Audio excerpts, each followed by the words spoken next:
Hey guys, welcome back to my channel. In today's video, I'm going to be sharing with you the books that we read in the month of August.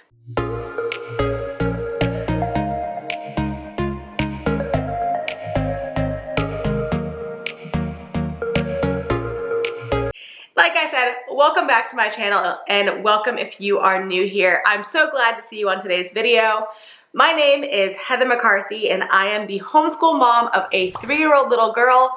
So we are doing a Becca's preschool program this year. But today I'm going to be sharing with you all the books that we have read in the month of August. So I'm going to be sharing with you books that I've read and books that we have read to my daughter. You're going to notice some outfit changes throughout this video because I'm filming this as we go through the month. One, so that I don't forget what these books are about. And two, so that I can actually show you the books before I have to return them to the library. And that is my biggest secret for homeschool, is to utilize your local public library. They have so much, and if you suggest something, they will more than likely buy it. Like, that's at least how my library works. I've suggested 3 books and they've bought all of them. But I'm gonna go ahead and show you what we have read so far this month. So we're gonna start with what I have finished. And the first book I finished is Khaled Hosseini's And the Mountains Echoed. This was so good. If you're not familiar with Khaled Hosseini, he also wrote The Kite Runner and A Thousand Splendid Suns. All of his books are about kind of the modern history of Afghanistan and how they went from, you know, in the 50s, being kind of a mountainous rural country and having some population hubs in big cities, and then how their life changed through the Russian occupation, the Taliban, the US being there, etc., etc. So this book is so good. It starts in the 1950s in a rural Afghani village with a little boy and his almost baby sister, basically his toddler sister. And it follows them through the journey of their life, even when their lives separate. So it follows them into a big city of Kabul and through deaths and leaving the country, going to other parts of the world to escape what we all know happens in Afghanistan. Sorry, I'm trying to do this without too many spoilers, so bear with me if it's a little vague. But yeah, so they go to Kabul and then they go their separate ways. They end up going to different countries to escape Afghani war, the war that goes on in Afghanistan for the past couple of decades. And then at the end, they are reunited as old people. So it literally goes from the 1950s until, I believe it ended in 2010. So almost modern day. That's a decade ago, but pretty much almost modern day. It is a bit of an older book, but one that I actually didn't know existed. I love Khaled Hosseini. I've read both of his other books. Somehow this one never popped onto my radar, so I'm glad I got to read it. And if you enjoy history like this, or if you enjoyed The Kite Runner or A Thousand Splendid Suns, definitely give this one a try. It's not as amazing as the first 2. It's just not, but it is really, really good. The next 2 are books that we finished for my daughter. So right now when I'm filming this is the first week of August. We just finished the first week of August. So that's why I only have a few books, but like I said, there will be more as I finish them. The next book we finished is Redcoats and Petticoats. And this is basically the story of Anna Strong from The Culper Ring. If you have watched the movie Turn, it is all about the Culper Ring during the American Revolution and how they helped George Washington essentially win the war in New York. This is the story of the Strong family, the husband who gets arrested. If you've seen Turn, you know that. And then the wife continues to operate as a spy along with her neighbor, Abraham Woodhull. And this is told from the perspective of her young son and how he actually helps her in her journey and mission to be a spy for George Washington. So this was a really cute book. We read it relatively quickly. We read it in, I think, like a day or 2. It has really pretty graphics, really pretty artwork. And this one I actually did not share in my read-alouds for this year. I have a whole video discussing the read-alouds we were planning on doing. I didn't share this one because I didn't know it existed. And then I saw it somewhere. I saw it suggested when I was looking for things about Anna Strong. I was looking for documentaries to go along with our Independence Day unit. And I found this, and it is so good. It's definitely the story of Anna Strong and parts of the story of the Culper Ring written for a child. So I really enjoyed that. And the third book we have finished is this one. It's called Little People, Big Dreams, Marie Curie. And it just went through the life of Marie Curie, how she left Poland, went to France, met her husband, became a scientist, helped in World War I think it was. And yeah, basically the whole story of Marie Curie. This is part of, we are doing kind of a science and technology unit this month. So this was the first book we read for that. The rest of them are up here behind me. But this one was really cute, and actually I expected it to be kind of a harder read. I expected it to be too hard for my daughter, or too many words to hold her attention. But it ended up not really having a ton of words per page, so it worked out really well. We read it literally while she was coloring. We read this whole book to her. So really, really cute if you have a younger child who is interested in science, or you're trying to expose them more to famous scientists, especially famous female scientists. This was a really cute book. All right, the next two books I have, yes, it's a different day, different clothes, because like I said, these are all going back to the library, so they have to go at different times. The next book that we finished for Madison in our little technology unit this month is Thomas Edison to the Rescue, which this was actually a really easy read. It is a level 2 reader of the childhood of famous Americans. So it was really simple. A kid in probably 1st or 2nd grade, maybe even younger than that, could easily read this themselves. So we read this in about 10 minutes to my daughter. It's just about a day at the train station. Thomas Edison is working, and he saves a little boy, and because he saves this little boy, the boy's father offers to teach him how to work the telegraph machine.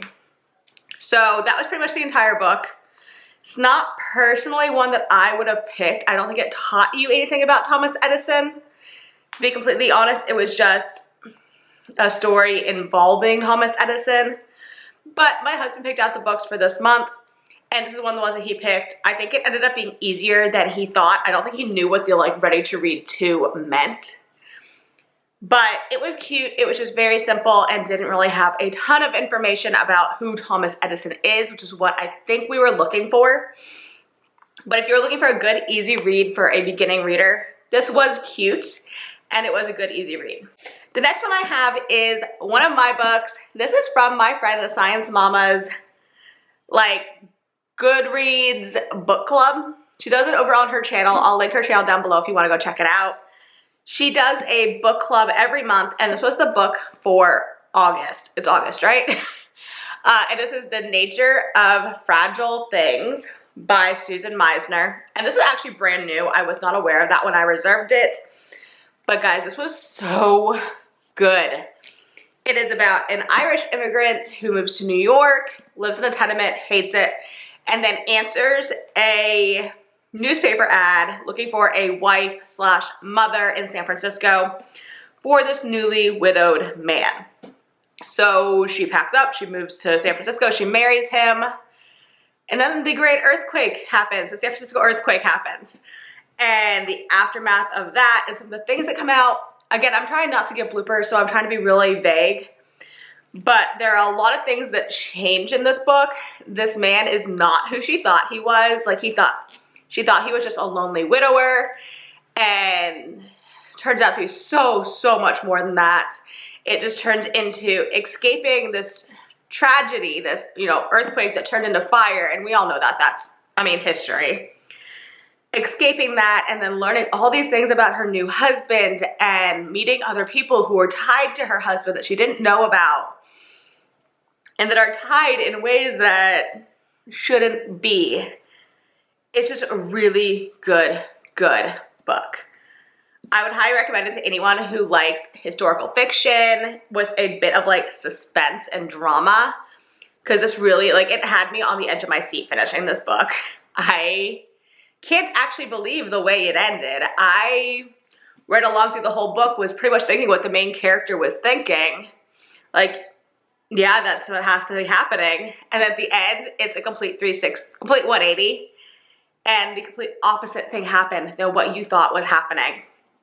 So this book was really, really good. I would definitely read it again. I'm interested in reading more by this author. I had never heard of her before, but this was so good. I've actually bought another one on Book Outlet, and I'm looking at a few others at the library, but I'm interested to read more by her now because this was so well written. And I have all these books linked in my Amazon store, which is always in the description box. If you want to see any of them, buy any of them, read any of them, or if you just forget the titles of them, check out that link and you'll be able to find all the adult books and all of the children books in the shop labeled what we're reading in 2021, 2022. So if you're looking for anything that I've suggested, look over there. All right, I am back with the last two books. Excuse my makeupless appearance. I was literally getting ready to get in the car and go to the library and realized I hadn't shown you the last two. So I just turned the camera on. I didn't bother to do makeup. So yeah. So the first book that we just finished is Alexander Graham Bell Answers the Call. And this one was about the childhood of Alexander Graham Bell and what basically made him invent the telephone. It goes through teaching his mother, because his mother was deaf, and teaching her like hand language. I don't want to say sign language because it wasn't sign language. It was basically finger language. Finding different ways to communicate with his mom, communicating with her through like reverberations and feeling the like reverberations on her face of his voice. So this was actually a really interesting book. It was a lot of things that I didn't even know about Alexander Graham Bell. So it was really interesting, really cute. It was a pretty quick read. I want to say we read it in like maybe 15-20 minutes at bedtime one night. And this one was really cute and definitely easy enough for my 3-year-old to understand. So that was a really cute one. And the last book we had was the Think Smart, Be Fearless Biography of Bill Gates. So my husband read this. I was not actually home when he read this, but he said he actually thought it was a little too simplistic. He thought it skipped over a lot of the story of Bill Gates. It started with his childhood and went through his adult. But my husband was like, it doesn't even mention like other key characters in his creation of his company. So my husband didn't exactly love this one, and it is a lot of words. It was a lot of reading for my 3-year-old to sit through. Yeah, I would probably grab this one again when she's a little bit older, but at age 3, this was a bit much, even though it was called kindergarten level, which are the books that I get for her usually, for us to read aloud to her. But yeah, it's very large paragraphs upon paragraphs on each page. So this was a cute one, but like I said, my husband thought it wasn't exactly detailed enough, and it was a bit hard for my daughter to listen to. But those are all of the books that we have read in August in our homeschool. The ones that I have read and the ones that my daughter had read to her, because she's not reading yet.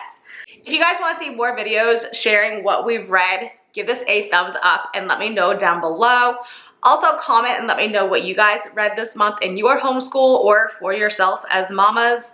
I always need new book ideas, so comment those down below. If you are new, please make sure you hit that subscribe button so that you see my new videos every Tuesday and Friday. I hope to see you guys in my next one on Friday. Bye guys.